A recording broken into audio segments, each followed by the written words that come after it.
अंततः पीएफआई भारत सरकार ने बैन कर दिया है, लेकिन ज़्यादा खुश होने की ज़रूरत नहीं है। अब तो और भी ज़्यादा सतर्क रहने की ज़रूरत है। समझिए कैसे। पीएफआई संगठन सन 2006 में बना, जिसके ज़्यादातर सदस्य आतंकवादी संगठन सिमी से हैं। अब देखो इनकी फंडिंग कैसे होती थी, जो कि सब नियमानुसार चल रहा था। पीएफआई के भारत में कुल सदस्यों की संख्या का तो पता नहीं है, लेकिन इतना पता है कि इनके 2 लाख सदस्यों के 2 लाख सेविंग अकाउंट भारत की बैंक में जरूर हैं। भारत सरकार के नियम के अनुसार अगर आपके परिजन मित्र कोई विदेश में रह रहे हैं तो अधिकतम $10,000 भारत भेज सकते हैं।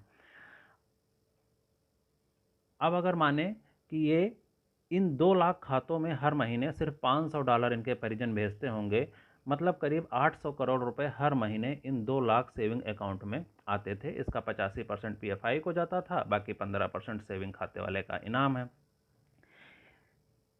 यदि एक महीने में 680 करोड़ तो साल भर में 8,160 करोड़ रुपए।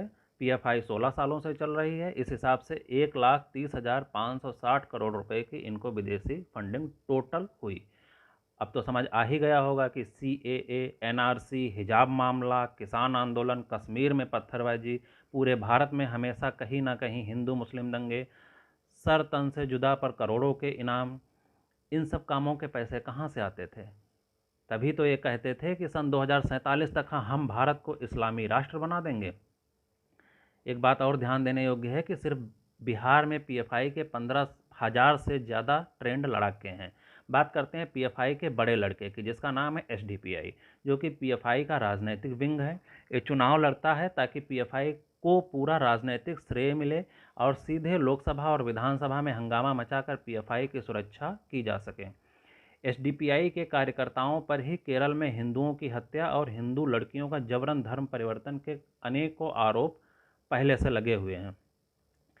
पीएफआई का छोटा लड़का सीएफआई, ये पूरे देश के कॉलेज में मुस्लिम लड़के लड़कियों को जिहाद के लिए तैयार करने का काम करते हैं, क्योंकि कॉलेज के बच्चे मानसिक रूप से जिहाद के लिए जल्दी तैयार हो जाते हैं।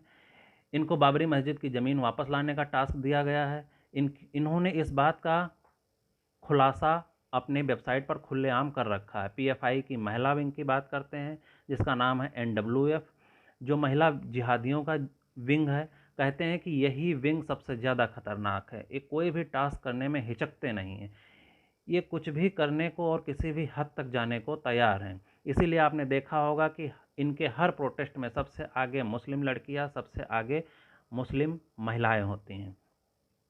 इसीलिए हम कहते हैं कि ज़्यादा खुश होने की ज़रूरत नहीं है। ये सिर्फ आपकी जानकारी बढ़ाने के लिए हमने आपसे शेयर किया है, और सतर्कता सजगता बहुत आवश्यक है।